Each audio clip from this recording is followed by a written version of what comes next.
समाजमन अस्वस्थ करणारी आणि बालसुरक्षेच्या दृष्टीने महत्त्वाची अशी एक घटना नंदुरबारमधून समोर आली। नंदुरबार शहरात अल्पवयीन मुलांना पैशाचं आमिष दाखवून त्यांच्यावर लैंगिक अत्याचार केल्याचा आरोप असलेल्या प्रकरणात शहर पोलिसांनी 22 वर्षीय युवकाला अटक केली। या प्रकरणाचा तपास सुरू आहे। आरोपी विरोधात संबंधित कायद्याअंतर्गत गुन्हा नोंदवण्यात आलाय। पोलिसांनी दिलेल्या माहितीनुसार पालकांच्या तक्रारी आणि नागरिकांकडून मिळालेल्या माहितीच्या आधारे ही कारवाई करण्यात आली। प्राथमिक तपासात आरोपी मुलांना छोट्या मोठ्या कामांचा आमिष दाखवत एकांतात नेत असल्याचा संशय व्यक्त करण्यात आलाय। तसंच आरोपीच्या मोबाईल फोनची तपासणी केली असता त्यामध्ये 200हून अधिक अश्लील व्हिडिओ आढळून आल्याची माहिती पोलिसांनी दिली आहे। दरम्यान या सगळ्या प्रकरणात आरोपीच्या मोबाईलमधील डिजिटल पुरावे, त्याचे इतर संपर्क आणि घटनेशी संबंधित सर्व बाबींचा सखोल तपास सुरू आहे असं पोलिसांनी सांगितलंय। तपासाच्या आधारे पुढील कारवाई करणार असल्याची माहिती पोलिसांनी दिली आहे। नंदुरबार शहर पुलिस स्टेशन में एक गोपनीय खबर मिली थी कि एक युवक जो है वो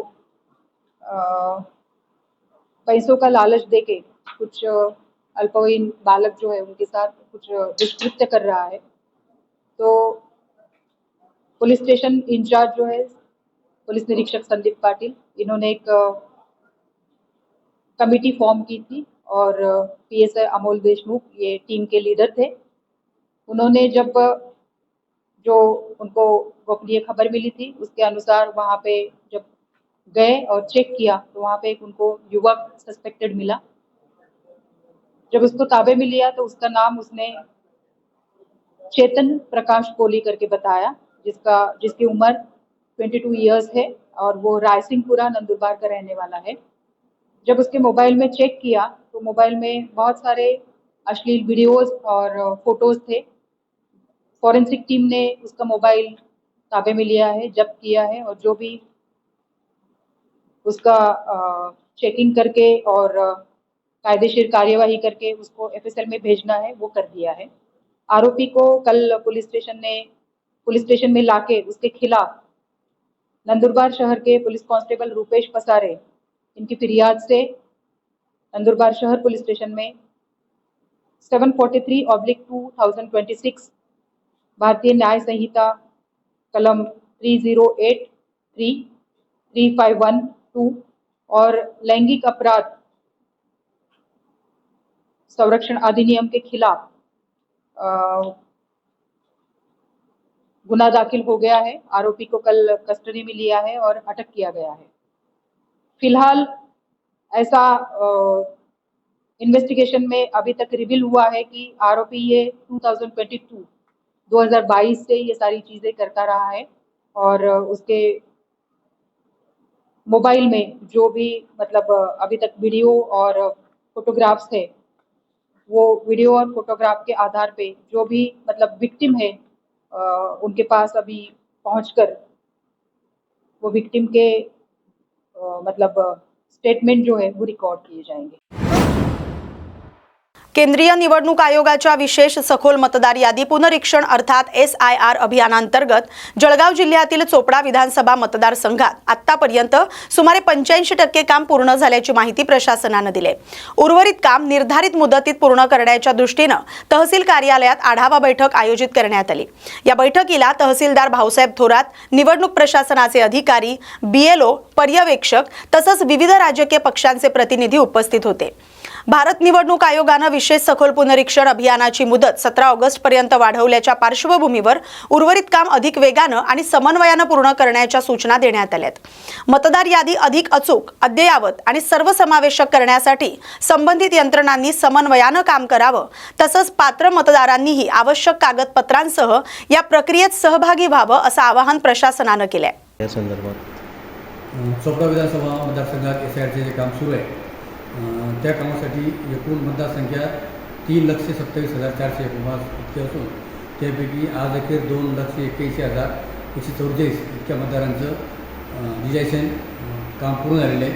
अर्थात 85% काम पूर्ण होऊन अजूनही इतर जे काही अनक्लिअर फॉर्म आहेत ते जरी गृहीत धरले तरी देखील आपला आज अखेर सुमारे 4% अर्थात 12,000 EF डिजायशन करणे काम बाकी आहे।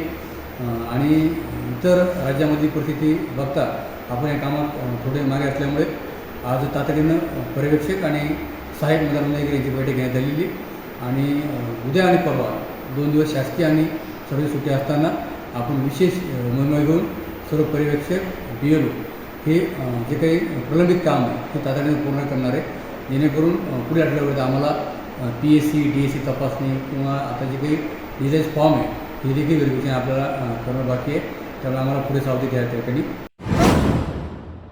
विद्यार्थ्यांना लहान वयातच लोकशाही प्रक्रिया आणि मतदानाचं महत्त्व प्रत्यक्ष अनुभवता यावं या उद्देशानं सांगली जिल्ह्यातील सद्गुरू आश्रम शाळेत EVMच्या धर्तीवर मोबाईल ॲपच्या सहाय्यानं शालेय विद्यार्थी प्रतिनिधींची निवडणूक उत्साहात पार पडली. या उपक्रमात विद्यार्थ्यांनी मतदार, उमेदवार, मतदान अधिकारी, केंद्राध्यक्ष, झोनल अधिकारी तसंच पोलीस स्वयंसेवक अशा विविध भूमिका साकारत संपूर्ण निवडणूक प्रक्रिया अनुभवली. GS आणि LR पदांच्या निवडीसाठी आयोजित करण्यात आलेल्या या निवडणुकीत मोबाईल ॲपच्या माध्यमातून तयार करण्यात आलेल्या बुलेट बॅलेट युनिट आणि कंट्रोल युनिटचा वापर करण्यात आलाय. उमेदवारी अर्ज भरण्यापासून ते अर्जांची छाननी, माघार, निवडणूक चिन्हांचं वाटप, प्रचार, मतदान आणि मतमोजणीपर्यंतचे सर्व टप्पे प्रत्यक्ष निवडणुकीप्रमाणे पार पडले. त्यामुळे विद्यार्थ्यांमध्ये लोकशाही प्रक्रियेविषयी उत्सुकता आणि उत्साह पाहायला मिळाला. या उपक्रमाचं नियोजन गेल्या 8 दिवसांपासून करण्यात आलं होतं. निकाल जाहीर झाल्यानंतर विजयी उमेदवारांसह विद्यार्थ्यांनी आनंदोत्सव साजरा केला. यावेळी शिक्षण संस्थेचे पदाधिकारी, पालक, स्थानिक नागरिक आणि शिक्षक उपस्थित होते. आमच्या सद्गुरू आश्रम शाळेमध्ये आज 7 ऑगस्ट 2026 रोजी शालेय विद्यार्थ्यांची निवडणूक पार पडली.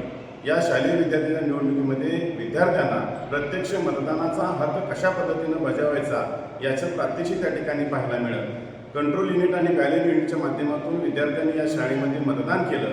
या शाळेमध्ये साधारणपणे 1000 विद्यार्थ्यांनी आपल्या मतदानाचा हक्क बजावलेला आहे. त्याचबरोबर सुरक्षा रक्षक म्हणून त्या ठिकाणी SSCच्या विद्यार्थ्यांनी सहभाग घेतला, स्वयंसेवक विद्यार्थ्यांनी सहभाग घेतला, विद्यार्थी प्रतिनिधी पोलिंग एजंट म्हणून त्या ठिकाणी काम करत होते आणि अशा पद्धतीने शाळेमध्ये एक उत्साहात शालेय विद्यार्थ्यांची निवडणूक अगदी आनंदामध्ये पार पडली. आम्ही आमच्या शाळेत आज मतदान प्रक्रिया, शालेय मतदान प्रक्रिया राबवली. यामुळे सर्व विद्यार्थ्यांना अगदी बालवयापासूनच मतदान कसं करायचं, देशाचं संविधान कसं चालतं, देशात मंत्रिमंडळ कसं निर्माण होतं हे आम्हाला बालवयापासूनच समजलं आणि संविधानाची वाटचाल नेमकी कशी आहे ते देखील या प्रक्रियेमुळे समजलं. आणि आम्ही खरं तर मतदानाचा हक्क 18 वर्षानंतर आहे, पण आम्हाला बालवयापासूनच मतदान नक्की कसं करायचं, त्यामध्ये कोणती प्रक्रिया असते हे सर्व शिक्षकांनी आमच्या समजावले. गणेशोत्सवाची चाहूल लागताच राज्यभरात उत्साहाचं वातावरण निर्माण झालंय. अशातच पश्चिम महाराष्ट्रातील गणेशोत्सवाचा बिगुल मानल्या जाणाऱ्या कोल्हापूरच्या राजाचं करवीर नगरीत भव्य आगमन झालं. ढोल ताशांचा गजर, गणपती बाप्पा मोरयाच्या जयघोषात आणि गुलालाच्या उधळणीत रंकाळवेश गोल सर्कल मंदिर मित्रमंडळाच्या कोल्हापूरचा राजा गणेश मूर्तीचं करवीर नगरीत शाही स्वागत करण्यात आलं. पश्चिम महाराष्ट्रातील पहिला सार्वजनिक गणेश आगमन सोहळा पाहण्यासाठी तावडे हॉटेल परिसरात दुपारपासूनच भाविकांनी मोठी गर्दी केली होती. यंदा मंडळाच्या गणेशोत्सवाचं हे 48वे वर्ष आहे. 2014 पासून मुंबईतील मूर्तिकार कांबळी यांच्याकडून तयार करण्यात येणारी गणेश मूर्ती कोल्हापूरचा राजा म्हणून आणण्याची परंपरा कायम ठेवण्यात आली. उद्योग मंत्री उदय सामंत यांच्या हस्ते मूर्तीचं स्वागत करण्यात आलं. त्यानंतर ढोल ताशांच्या गजरात आणि जल्लोषात भव्य मिरवणूक काढण्यात आली. मी गोल सर्कल मित्रमंडळाचा कार्यकर्ता गणेश पाटील बोलत आहे. 1978 साली मंडळाची स्थापना झाली. यंदाचं हे 48वे वर्ष गणेशोत्सव मंडळ साजरा करत आहे. यापूर्वी हलत्या टेकवायची परंपरा होती. 2014 सालापासून सुप्रसिद्ध लालबागच्या राजाचे सुप्रसिद्ध मूर्तिकार संतोष रत्नाकर कांबळी यांच्याकडून 11 फुटाची मूर्ती मुंबईहून आपण बनवून आणतो आणि त्या मूर्तीला कोल्हापूरचा राजा असं संबोधलं जातंय. आणि या राजाच्या आगमनासाठी अनेक भाविक आज दर्शनासाठी इथं हजारो भाविक उपस्थित राहिलेले आहेत. आणि महाराष्ट्रातला सगळ्यात मोठा आगमन सोहळा म्हणून गोल सर्कल मित्रमंडळाच्या कोल्हापूर राज्याचा आगमन सोहळ्याकडे पाहिलं जाते. दरवर्षी 700 बॉटल रक्तदानाच्या गोळा केल्या जातात. आरोग्य शिबिर घेतले जातात. गरजूंना मदत केली जाते.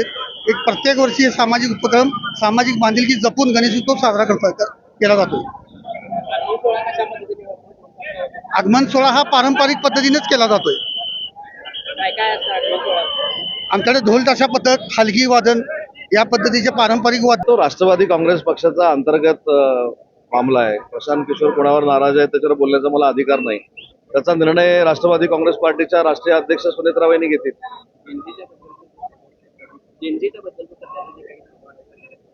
जेनजी हा महाराष्ट्राचा कणा आहे. युवा वर्ग हा महाराष्ट्राचा कणा आहे. त्यांच्या अपेक्षा पूर्ण करणं ही सरकार म्हणून आमची सगळ्यांची जबाबदारी आहे आणि त्या युवकांना बरोबर घेऊन जर आपण काम केलं आणि त्यांच्या अपेक्षा आपण पूर्ण करू शकलो तर ते काय आपल्याला नाकारणार नाहीत. आणि त्यातलाच एक भाग हा कोल्हापूरचा राजा आहे. मी बघा, कोल्हापूरच्या राजाच्या आगमनासाठी लाखो जण इथे एकत्र झालेले आहेत. त्यामुळे त्यांच्या मनात जे आहे, त्यांना जे आवश्यक आहे ते आम्ही जर राज्यकर्त्यांनी दिलं तर ते राज्यकर्त्यांच्या मागे उभं राहतात. पण माझी विनंती अशी आहे की या सगळ्या विद्यार्थ्यांच्या आंदोलनावर काही राजकीय पक्ष जे आरूढ झालेले आहेत. जालना जिल्ह्यातील भोकरदन तालुक्यातील अनवा रोडवरील राजकुंवर महाविद्यालयाच्या नव्या इमारतीच्या बांधकामादरम्यान सायंकाळी स्लॅब कोसळून भीषण दुर्घटना घडली. या अपघातात एका मजुराचा मृत्यू झालाय तर 4 मजूर जखमी झालेत. जखमींपैकी एकाची प्रकृती गंभीर असल्याची प्राथमिक माहिती आहे. प्राथमिक माहितीनुसार बांधकाम सुरू असताना अचानक स्लॅबचा काही भाग कोसळल्यानं अनेक मजूर मलब्याखाली अडकले. घटनेची माहिती मिळताच स्थानिक नागरिक, इतर कामगार आणि संबंधित यंत्रणांनी घटनास्थळी धाव घेत बचाव कार्य सुरू केलं. जेसीबीच्या सहाय्यानं अडकलेल्या मजुरांना बाहेर काढून तातडीनं रुग्णालयात दाखल करण्यात आलं. या दुर्घटनेत एका मजुराचा मृत्यू झाला असून 4 जखमींवर भोकरदन येथील रुग्णालयात उपचार सुरू आहेत. दरम्यान स्लॅब कोसळण्याचं नेमकं कारण अद्याप स्पष्ट झालेलं नाही. या प्रकरणी संबंधित यंत्रणांकडून पंचनामा करण्यात आलाय. दुर्घटनेच्या कारणांचा पुढील तपास सुरू आहे.